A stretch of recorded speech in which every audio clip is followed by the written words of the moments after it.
Let me know when you want me to get going.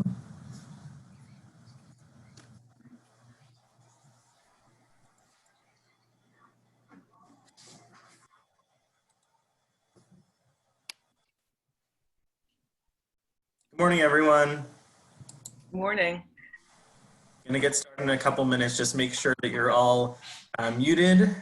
We want to make sure that we're all able to hear the people giving the presentation, myself and Shirley and everybody else when they kind of have questions. So please go ahead and mute yourselves using it should be on the bottom left of your screen when you kind of hover over your face with your mouse. We're going to get started in just a second.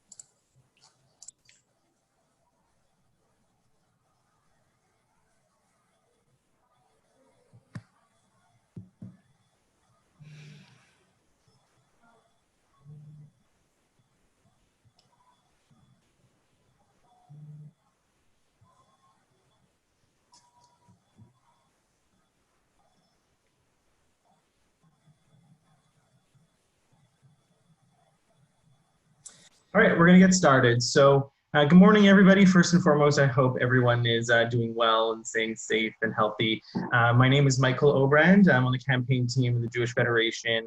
I'm just very glad to welcome you all to our virtual meditation and mindfulness program with Shirly Gilad today. It's going to be a great session. So on behalf of the Jewish Federation of South Palm Beach County, I'm just really welcome. Our virtual programs are among the many ways Federation is reaching out to bring our community together in these difficult times.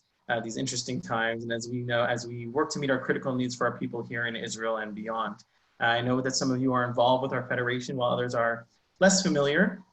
So after our program, we're going to email you some information about how to learn more about us, along with other ways to connect virtually to our Jewish community while we're all social distancing. So upon joining this call, just a few technical items that we should address. You should all be on mute, as I mentioned before. If you've just joined, please make sure that you're muted. On Zoom, if you hover over the main screen, it should be on the bottom left-hand corner. And we want to make sure we avoid distractions and background noises just to make sure that we can enjoy the presentation to its fullest. So make sure this is going to be a very interactive session. So when we ask for questions, please, you can indicate that you want to ask a question by clicking on the raise hand option. So if you click on participants and then raise hand, a little blue hand icon is going to show up next to your name, and that's how we're going to know that to address you when the time comes. So just unmute yourself whenever you get addressed, so that I'll address you, and then you can ask a question to Shirley. So today we are delighted to be joined by Shirly Gilad, a holistic practitioner and owner of Integrative Hypnotherapy. Shirley is a certified mindfulness and meditation teacher. She uses her knowledge in hypnotherapy, mindfulness practices, behavioral modifications, and nutrition to help her clients achieve a state of well-being. Shirley is passionate about living a mindful life, living a life of service and teaching. This session will be highly interactive. Shirley will pause for questions throughout the program, as I mentioned. If you have a question, please use the raise your hand function. And Shirley will address you and I will address you. So again, please make sure you're on mute and we will enjoy Shirley's presentation. So now I am happy to pass it over to Shirly Gilad. Good morning everybody. Some of you I know personally, and thank you so much for joining me. And those who I don't know personally, of course, thank you so much for joining me. Thank you, Michael, for introducing me, and special thanks for the Jewish Federation of the Palm Beaches for organizing events such as these that allow us to connect during times where connection is perhaps more important than ever. So you know what my plan is for our hour together. I'll do a short opening, and then I would like to discuss a few practical things that we can do to enhance our well-being during this challenging time.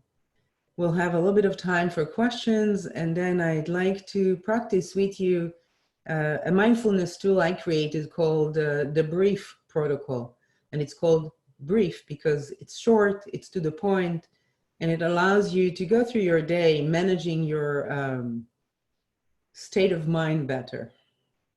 After the brief protocol, again, questions if you have them, and time permitting, we'll do a meditation, a guided imagery, and then just some closing words. So I hope everybody is doing okay and that you got some sleep last night. And I'm just going to switch my view so I can see your faces better. I woke up this morning after a kind of sleepless night. My parents live in Israel, and I had a conversation with my father yesterday, and he told me that my 81-year-old mother wasn't feeling well. She had shortness of breath and a cough that's been lingering for 8 days or so. So you can imagine, I'm worried about my mom. And throughout the night, because of the time difference, so I think I was up at probably around midnight to text my father and see how the night.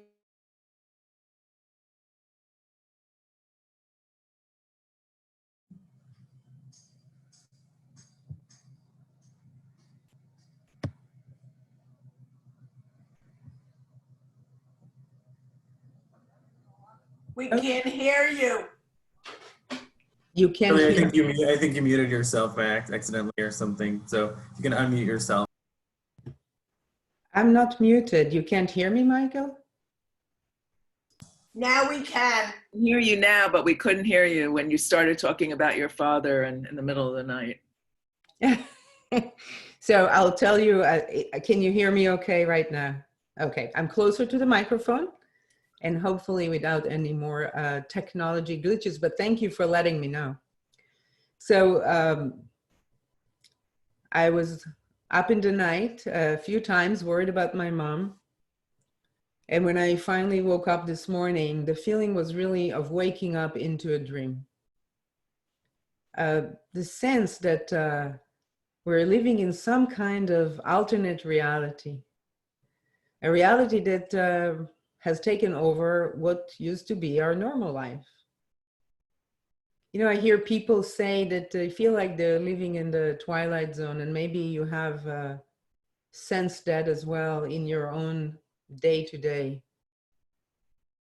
Well, apparently Bill Gates and some other people predicted this future that is taking place right now. But for most of us, we weren't in on it, and I think it's taking us by surprise. The truth is that we can never count on our plans to go exactly as we'd like them to be, even before this took place. How many times in your life did you make a plan only to find it interrupted or disrupted by circumstances? Roshi Joan Halifax, she's a renowned Buddhist teacher, says every itinerary is subject to reality. And I think that's very true. They say man makes plans and God laughs. And I don't think she or he are laughing right now, but we certainly had our plans disrupted. Perhaps I'm using a light tone, but please don't mistake it. I'm very well aware of the immense suffering that is going on in the world right now. And I feel my heart really break open with the stories that I hear from friends, with things I read on the news, stories of separation, of isolation, of illness, of death, of financial distress. And I can go on and on. I think we all lived our lives, and I'll speak for myself. I think I lived my life for the most part with at least semblance of predictability. But this event, this invisible threat, has taken over our routines completely. So what happens when we are faced with a threat? You all know the feeling of being frightened. Let's say you stepped onto the road and a car was coming quickly. The heart rate goes up, the breath quickens, the body tenses, and you jump out of the way. It's a beneficial response. It is designed to protect you. And once you're safe and the threat has been removed, the system normalizes itself and you go back to balance. What happens when the threat is ongoing? When we experience chronic stress, and I think we all are experiencing chronic stress, our body, our mind, our spirit, our whole system gets affected by it. On a cognitive level, we may find that we don't think as clearly as we used to. And this is a physiological response. The part of our brain that is in charge of making wise decisions, the part that is in charge of processing information, gets somewhat disconnected from the part of the brain that's in charge of survival.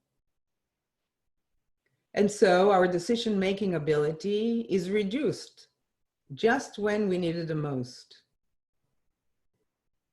I often teach and talk about the stories that we tell ourselves in our minds. We tend to focus on the negative, on what might go wrong. And this tendency is designed to protect us by preparing us to deal with what is coming next. The problem is when the stories become constant, when all we think about are these negative, difficult scenarios that have not happened yet. We worry about ourselves, about the people we care about, perhaps about the world. And when we worry about things that have not yet happened, the body reacts as it would to any stressful event. It doesn't distinguish between reality and fiction. And we create our own reality in this way. So the stress produced by the terrible stories we tell ourselves becomes very harmful to us.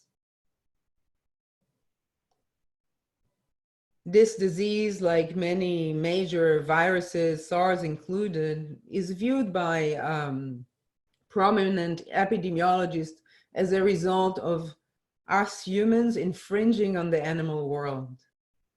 And this quote is from a New York Times article titled, "We Made the Coronavirus." Mr. Quammen is the author of a book called Spillover, Animal Infections and the Next Human Pandemic.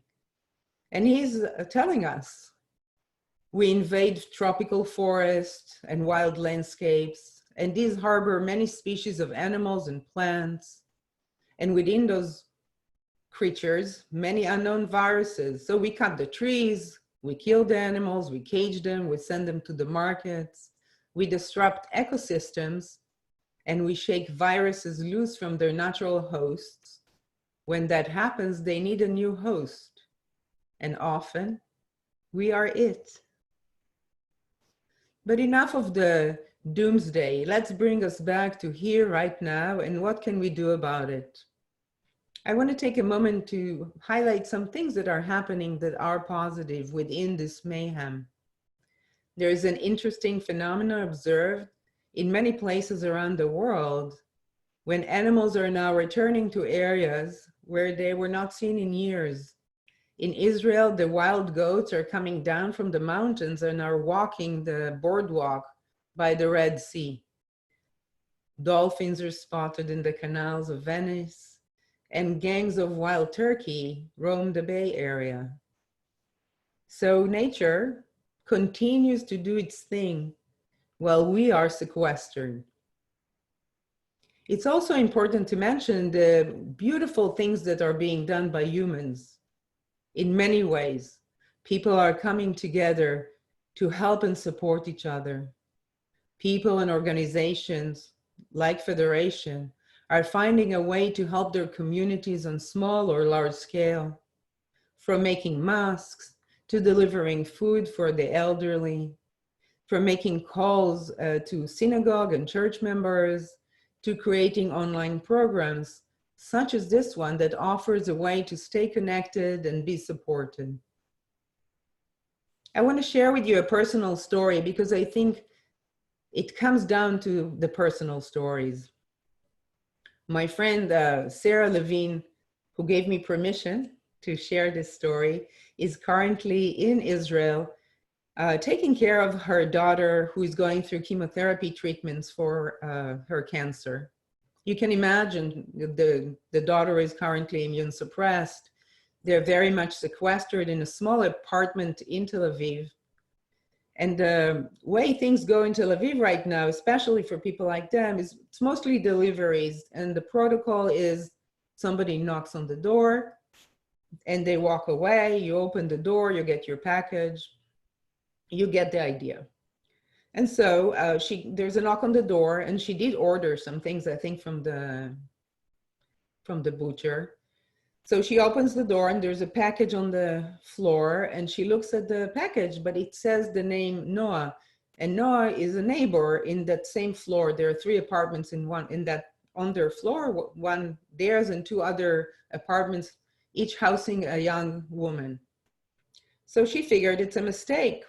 So she takes the package to Noah's door and she rings the bell for Noah's door and she walks back to their apartment. A few minutes pass and there's a knock on the door. So she opens the door and the package is back in front of her door. And Noah is standing at the entrance to her own apartment. And she says, this was not a mistake.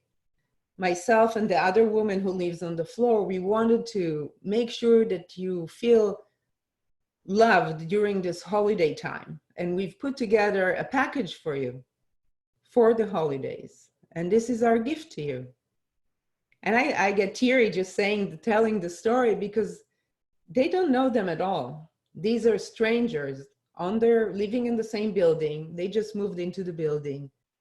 And what a heartwarming, beautiful gesture of compassion, of caring. So while all this mayhem and difficulty and the shadows of our humanity are showing themselves in so many ways, beautiful acts of kindness, of connection, of solidarity are also taking place all over the world. I was on a Zoom call yesterday with many people from really all over the country. I don't remember what time it was, but we could hear something from the street. This was a woman in New York, and she lives by a hospital. And every time there's a shift change in the hospital, people are going to their balconies and cheering and clapping for the nurses and doctors as they change shifts. So we can show the best of us during this time. We just need ways to regulate our emotions, our state of mind, so we can truly show up in the best possible way. So a few things that we can do, and I'm going to be brief about this. I want to get to teach you the mindfulness tool as I promised. A few things we can do during this difficult time. One is, of course, to follow the recommended protocols. And I know things are changing all the time. But in addition to following recommended protocols, I urge you to use what I call wise vigilance. So not going into some overactivity in terms of your worry, but simply finding your common sense wherever it may be hiding from you and making decisions for yourself, what is best. Not everybody is in the same situation. Not everybody has the same risk factors. Be smart about how you conduct your world. We can learn from countries like South Korea and Japan, where they have been using face masks long before the corona epidemic. And also they have such a strong cultural sense of personal accountability and responsibility. So we've been recommended to use masks, and you can do with that recommendation as you will, but simply exercise your wise vigilance. Something else that's very important, I just had this discussion with my almost 18-year-old, is to structure your day. Creating a routine is exceptionally beneficial. It may not be your old routine, but nevertheless, a routine. So getting up at a certain time, planning for the day, perhaps a project you haven't had time to do in a long time and been thinking of, getting dressed. I now use a small erase board because it's a better visual, it's bigger, so I can see what my plans for the day are. And simply creating something that is helpful to you, that is meaningful for you. I myself find it very helpful. I have my routine, I walk the dogs, I do my meditation, I sit to work, I make sure I have time to read, I'm cooking more than usual for sure, perhaps also eating a little more than usual, but it's a routine and it supports me. I mentioned getting dressed, and I want to say something about that. It sounds silly, but getting dressed is very important. It creates an instruction for your brain to wake up and get ready for action.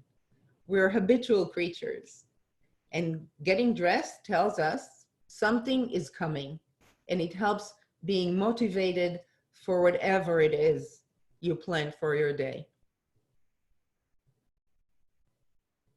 Perhaps you plan for connection. Connection is big on my list in the things to do during these difficult times. I certainly have been spending, I think, more time on the phone than ever before.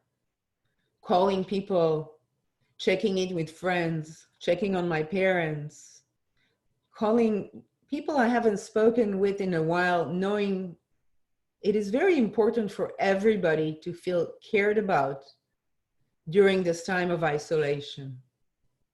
We're social animals, we thrive on connection. It actually boosts our immune system, which is very important right now, and it enhances our emotional health. Connecting on social media, if you are a social media person, but then choosing well.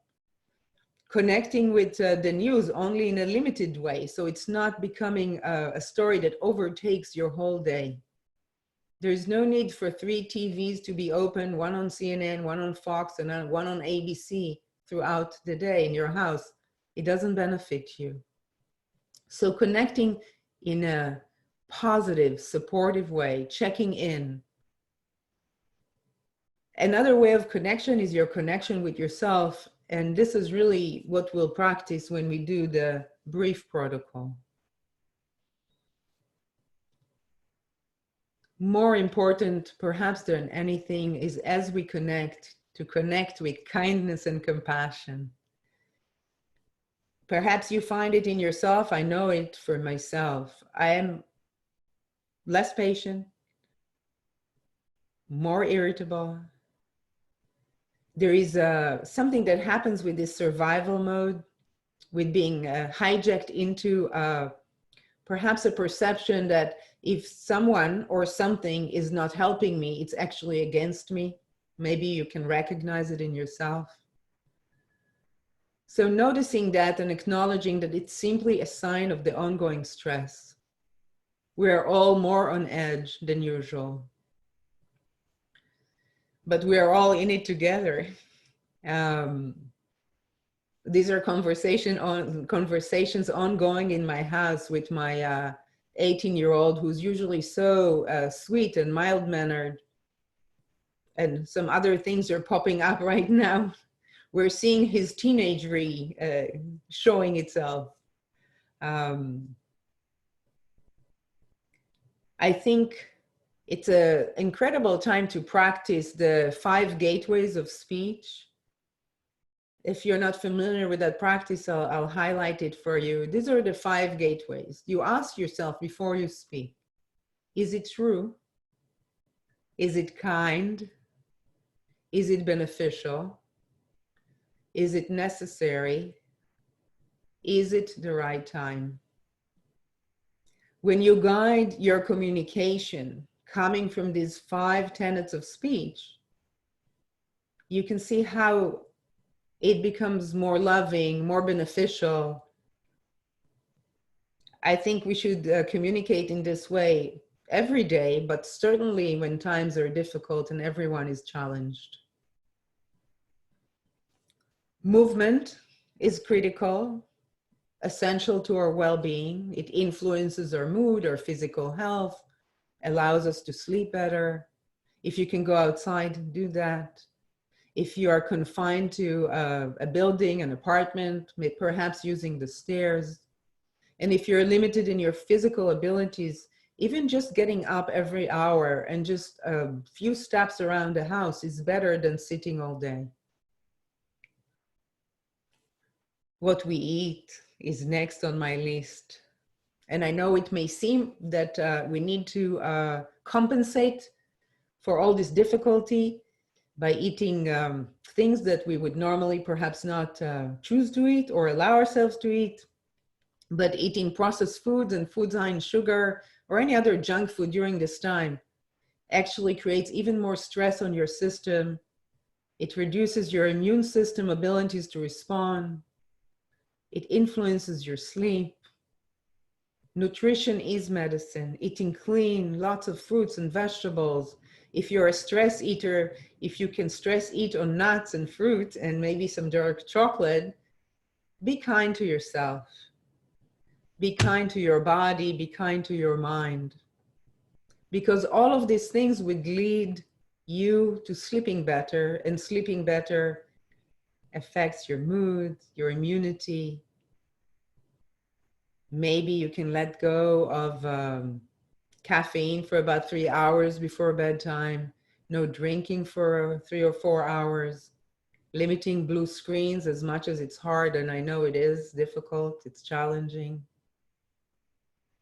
And last but not least on my list is meditation and prayer, and perhaps throwing in there some gratitude. Taking care of your spiritual life is very important. If you've never prayed before, maybe it's time to start.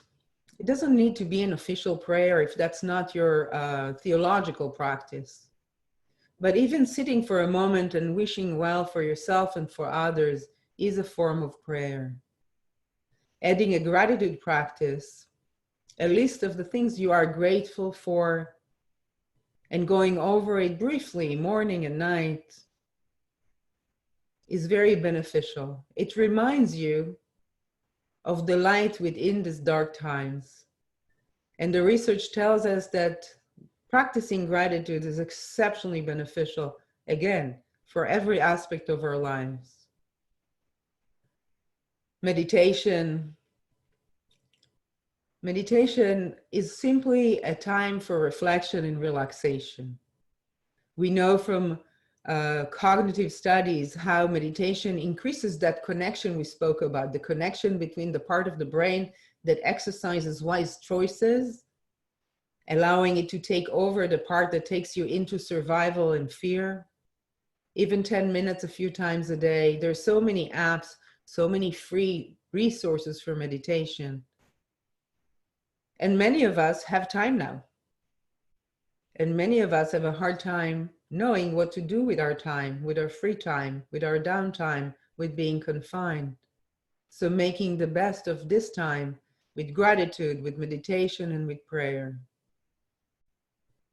Your spiritual self-care is as important as any other aspect of your care.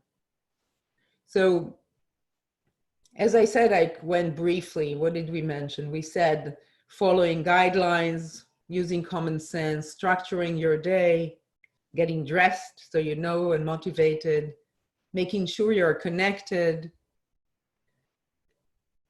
communicating with loving kindness, tolerant towards our closest ones and those we kind of meet on the road, bringing some movement into our life, taking care of our nutrition so we can sleep better, and then prayer or meditation and gratitude for our spiritual care. I'm going to give a few minutes for questions if there are any, and then we'll just go into practicing the brief protocol. So Michael is in charge of that. If you look at the participant list at the bottom, there's a raise hand option, and you can just click on that to ask questions. Thank you so much for that, Shirley. That was incredible. I'm looking forward to the second half of the session.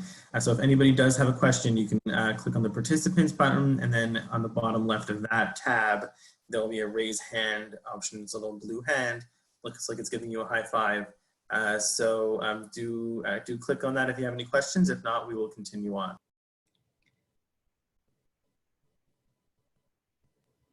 Looks like Amy Dweck has a question. So go ahead, Amy, if you want to unmute yourself. Hi, Shirley.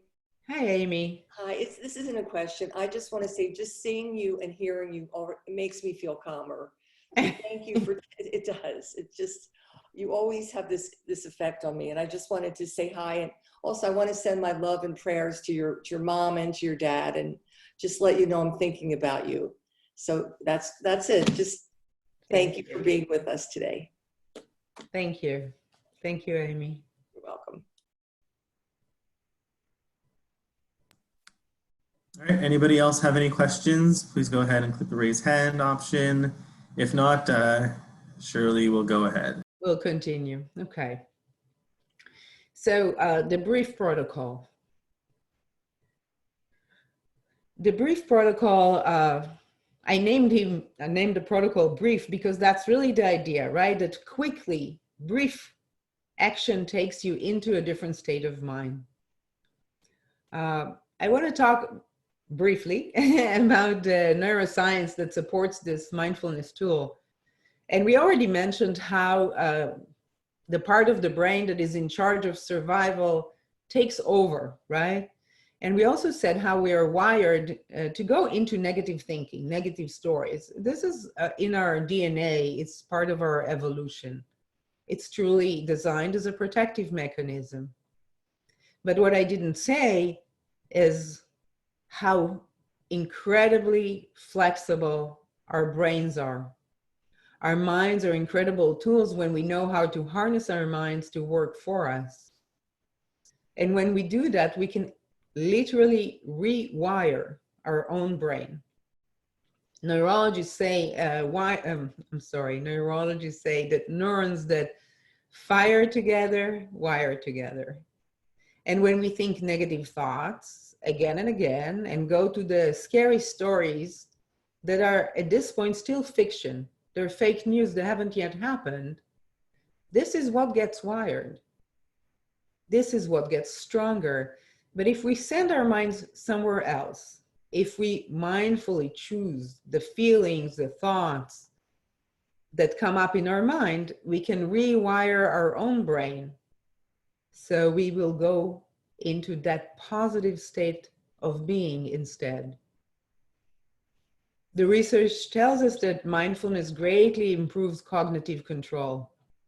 It allows for that wise part, the decision-making part in the front of our brains, to take over. There's amazing research that looks at functional MRI studies that shows the literal rewiring of our brains with mindfulness meditation and practices. I created the acronym BRIEF, and I'll go over each part of it, but I'll tell you what it is as a whole first. So B stands for body awareness. R stands for reining in your attention. I for imagining a positive state. E for enhancing that state, and F for feeling into the change and maintaining it. While I created the acronym, the methods in each step are of course not my creation. I draw on tools from the field of mindfulness, hypnosis, as well as the social resilience model developed by Dr. Lori Leach. And we're going to go over each step and actually practice it. My goal is that by the time you leave here today, you actually have a tool, something that you can use and practice. And you know, like any other skill, The more you practice it, the better you get at it. And the reason for that is that with repetition, this is what gets wired in your brain. So let's start with the B of brief for body awareness. The body is the first responder. It's the canary in the mine. When you notice a change, a discomfort in the body, it is your first hint that it's time to do something. Something needs to be done so you won't cycle into a negative state of mind. So the first thing to learn is how to pay attention to the body. In our Western society, we're often disconnected from cues from the body. But we all know, like, the feeling of, you know, a pit in your stomach, right? The fluttering in your heart. And here is what I'd like us to do right now. We'll practice body awareness. I want you to scan your mind for a memory, for an event that was somewhat stressful. And I mean somewhat. So nothing very, very stressful. Let's say if stress is rated from 0, which is nothing, to 10, which is impossible, we're looking for a 3 or a 4. And I'll give you a little example now, and then I'll give you another one at the end of my own. And then we'll let you look for one for yourself. So yesterday, my 18-year-old son and myself were delivering foods for Jewish family services. And we had a list of addresses. The navigation system took us somewhere that was the wrong address, and it was clear we were not in the right location. It was supposed to be an apartment, and it was a neighborhood of homes. So not really thinking straight, which I already said is a problem in these times, I kind of stopped in the middle of the road. It was a very quiet neighborhood, and we were looking at the address. We were going to find a phone number. And when I raised my gaze to the mirror, I see a huge truck, and it's sitting right on the tail of my car. And the feeling, it was scary. You know, it was scary. And the thing I noticed immediately was this feeling in the chest of like, you know, like first, immediately. And of course, nothing terrible happened. I moved out of he didn't even honk, which I really appreciated. I moved out of the way, and we figured it all out, and all was well. But that was the immediate reaction, and it immediately shows in the body. So in your mind, I'm going to give you a couple of minutes just to go to a memory of something that was stressful, and then scan your body and see where you felt it in your body. And you can close your eyes or leave your eyes open. Just a couple of minutes for that.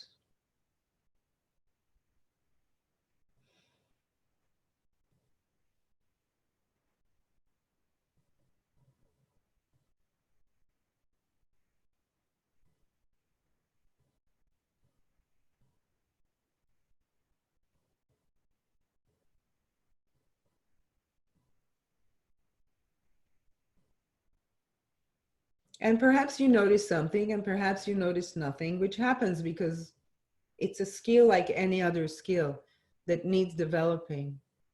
So I'm going to ask you again. Let's go again to a stressful event that's only mildly stressful. Go back into your mind, search for one, and notice where you felt it in the body.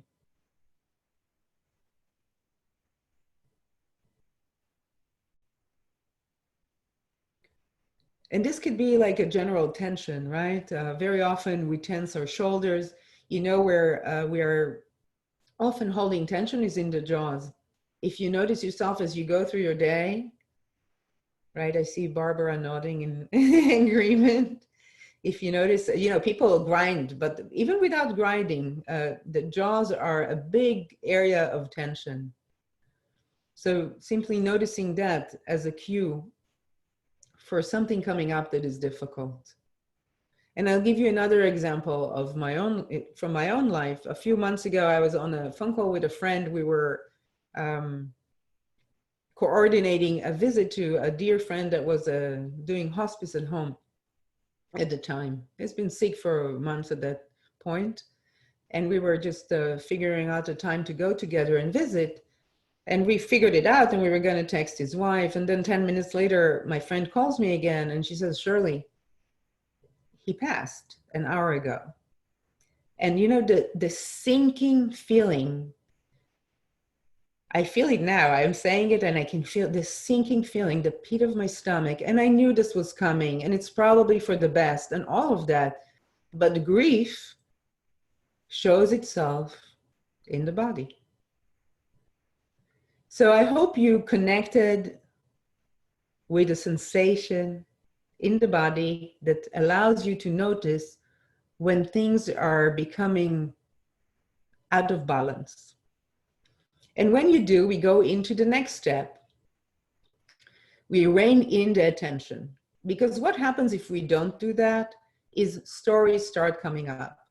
So I notice this in myself all the time, and I've been doing this work a long time. You wake up and you're not feeling right. There's like, maybe you're in a bad mood. You woke up and you're in a bad mood and immediately you're looking to explain your bad mood. If somebody was passing by at that specific time, my husband per se, I'm mindful enough to keep my mouth shut. But immediately I can see the thought goes to whatever I think he did to upset me, although he probably did nothing to upset me. It's just the upsetness looking for an explanation. So instead of looking for an explanation for our discomfort in our body, we want to rein in our attention and bring it to the breath or to a comfortable sensation in our body, a grounding sensation. And I'm giving those two options because people have different affinities. I go to my breath very often. It's a very comfortable thing for me. And you can try it now. If you just take a deep breath in and out with me.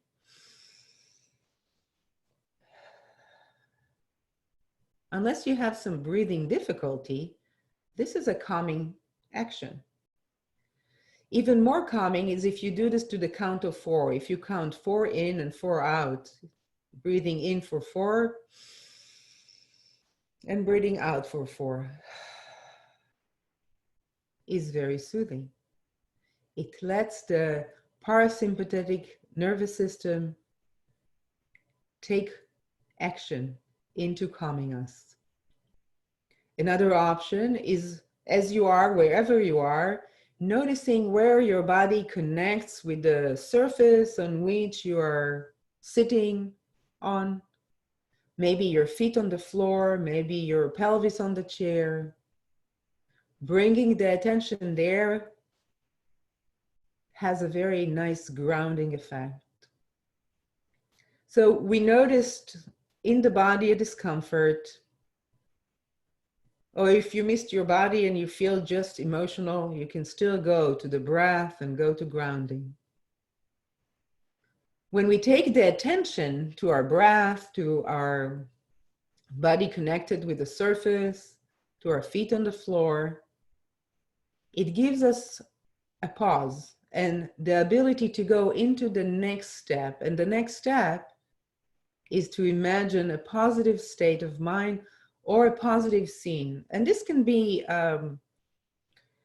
taking your mind to something that is very soothing for you, or a memory of spending time with someone you love very much, or a beautiful vacation that you've been on. Simply recalling either a feeling, a state of mind, or a place, a scene that is very soothing and very comforting for you. And I'd like you to do that now for a moment. Just take yourself in your mind to a wonderful memory. It could also be simply imaginary.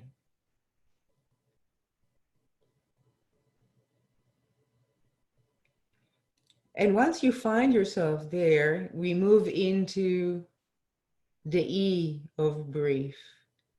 I would like you to enhance that scene, that feeling, by bringing in sounds and smells and emotions. Make it very much alive for you.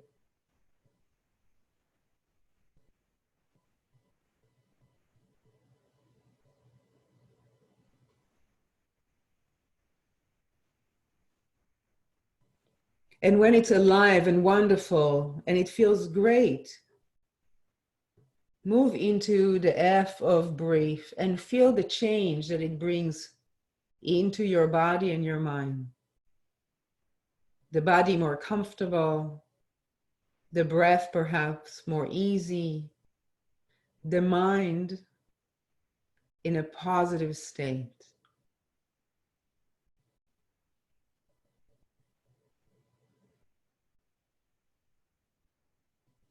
This is brief. And as I said, like any other skill, it needs practice. So I think I'm going to change a little bit how I plan this. And what we'll do is a short guided meditation that takes us through the process of brief. And then I'll give you some time for questions before we close the hour. If that's okay, just raise your hand so I see you're in agreement. Okay. So meditation or guided imagery perhaps may be more appropriate for what we're going to do right now. You can, again, close your eyes or leave them open and simply lower the gaze so it's nice and soft. You can take a nice deep breath in for me just for a moment. And I want you to bring your awareness to where your body connects with the surface on which you're lying or sitting down. Notice the sensation there. And then shifting your awareness to your breath. Perhaps you notice it most in the chest with the rise and fall with each breath.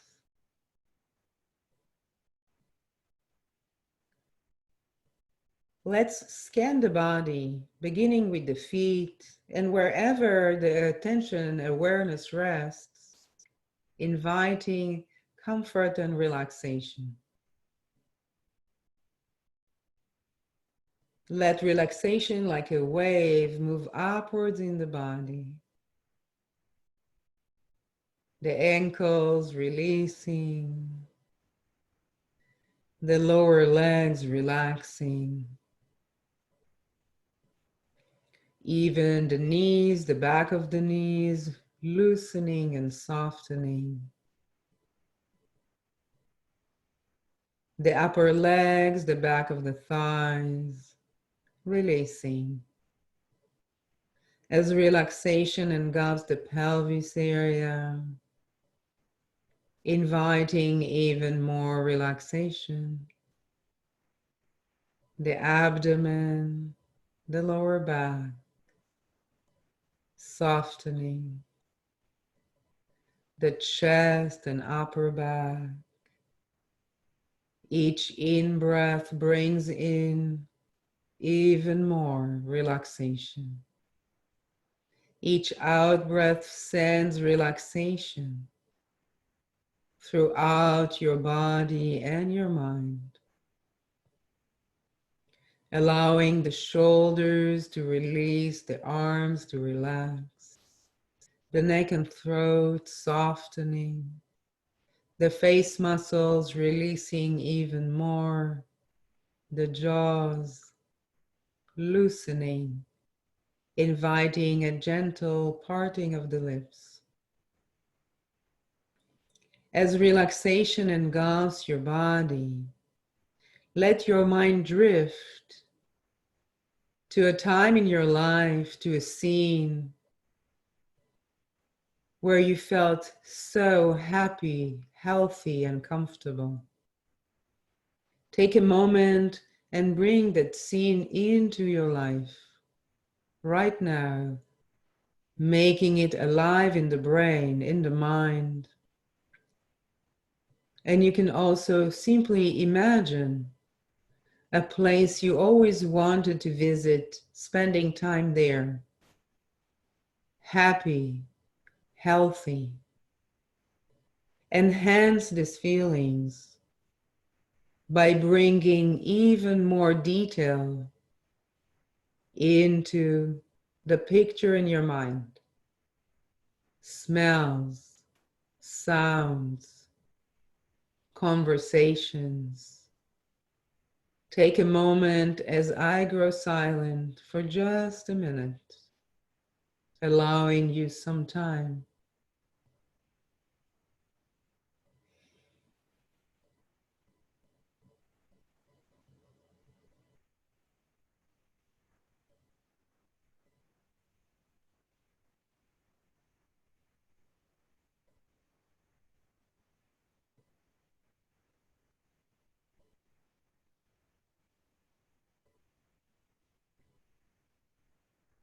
Notice as you take charge of your mind and create a state of being for yourself that supports you and nourishes you, how the heart comes down, the breath, so easy in the chest, the body comfortable and relaxed.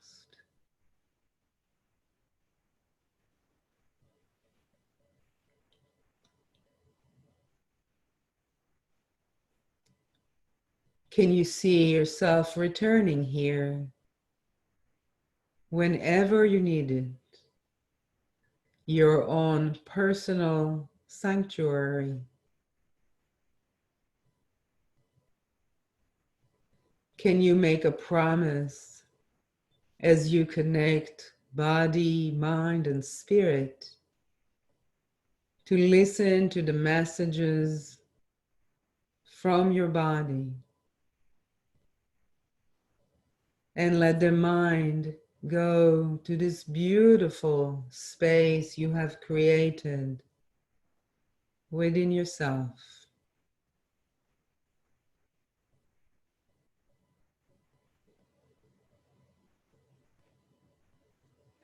And gently take a nice deep breath in and out, bringing back the awareness to this moment, to the here and now. And you can gently open your eyes and return. And I'm inviting you to ask me questions or make a comment or share a thought or a feeling. We have a few minutes for that. Shirley, Yes. I can't raise my hand for whatever reason, but I have to reiterate in a way what Amy Dweck said, that we are so grateful to have you in our community, and it's wonderful. But what I'd love to know is, how do we get more people, particularly those who are closest to us, to at least be open to trying this? Because I know so many people hear, oh, meditation, I can't meditate, it takes too long. And it doesn't. It's just what you said, it's brief. How do we, as concerned parents or whatever, try and get others to do it?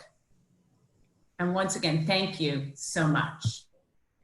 I think the best way here is kind of leading by example. So when people tell you, I don't know how you're managing this time so well, you tell them it's because of my practice. And instead of using the word meditation, I say reflection and relaxation. Because meditation almost has an aversive reaction, right? It's too much. I'll never be able to do it. How do I quiet my mind? And by the way, nobody can totally quiet their minds. So I think it's leading by example. It's saying, oh, you know, this thing that I do. Listen, I have, I think by now I've uploaded 10 of my meditations they're all on YouTube. It's a free for all. And just telling people, you don't have to do some very lengthy, crazy process. 10 minutes, 10 minutes make a huge difference. If you start your day, or if in the middle of the day when you feel what it's called in the psychology terms upregulated, and I think we're all going through upregulation throughout our day constantly, 10 minutes and you'll feel so much better. Yeah. Anybody else? Honestly, we're a small group. You can just unmute yourself if that's okay with Michael. Fine with me. Gonna close the door. If anybody has any questions, now's the time. Karen would like to say something. Hi, Karen. It's so good to see you. So good to see you, and I thank you. I'm so happy I did this. It was so meaningful, and to everybody, it's a very difficult time for everybody. It's a world that we've never known and will never. Our world will never be the same, but we'll be in a good place again. I'm sure. Absolutely, because you know I'm always positive. But thank you, Shirley. What you brought to this day really helps move forward. So thank you very much. Thank you. Thank you. Thanks, Karen. Thanks, Mindy. All right. I think we're kind of almost running out of time. I wanted to say a final word. Unless somebody wants to ask or comment, I can take, I think, one more question or... Okay, I think nobody wants to talk usually after even a 5-minute meditation like we've done. Yeah, so what I wanted to share with you is that I know that it may be a little harder to stay patient and kind. But I think if we remember that everybody is out of sorts and that different people are having very different experiences and different levels of difficulty, objective and subjective. On that same Zoom call yesterday that I told you about with the woman in New York, there was a woman, I think she was a veterinarian from Ohio, and she has closed her business and she's at home. She's a single mom to a 7-year-old who is on remission from cancer and has some lung issues. And if you could see this woman speak of, you know, the resilience, how she showed up in that conversation. This was a conversation run by the Upaya Zen Center in Santa Fe. And she was saying that she's wanted to join a live practice at the center for years, but that never was available. And now it's available to her, and how it helps her to meditate and be part of community during such difficult times. You know, in Hebrew they say, Tzarat rabim nechamat tipshim. I think it translates to, I looked it up, sorrow shared is a fool's comfort. Do you know this expression? Is this used in English? No? But I think it's a biblical expression. So sorrow shared brings me no comfort, but spreading love and kindness brings great consolation to all. You know, Passover is around the corner. It's a time for gatherings. And freedom from slavery, I think, is at this point in time, freedom from our own habits and our own patterns as we create something new for ourselves to be the best we can during this time. And I know I have some more to say, but I'm running out of time. So I'm gonna hand the floor back to Michael. Thank you, Shirley. That was incredible. I'm still a little bit in a little bit of a trance. That was fantastic. Thank you so much for taking the time to share that with us and to go through that hour with us. It was truly incredible, and I'm sure I speak for everybody when I say thank you. You know, we definitely want to thank all of you for joining us and for sticking with us. And it was, you know, we're definitely going to have many more opportunities to meet like this over, you know, over this period of social distancing. And please look for your emails with more ways to connect with us, the Federation, and with the Jewish community. You know, we definitely want to keep us as together as possible. So again, thank you so much, everybody. Stay safe and be well. All the best. Thank you. Thank you, everyone. Bye-bye.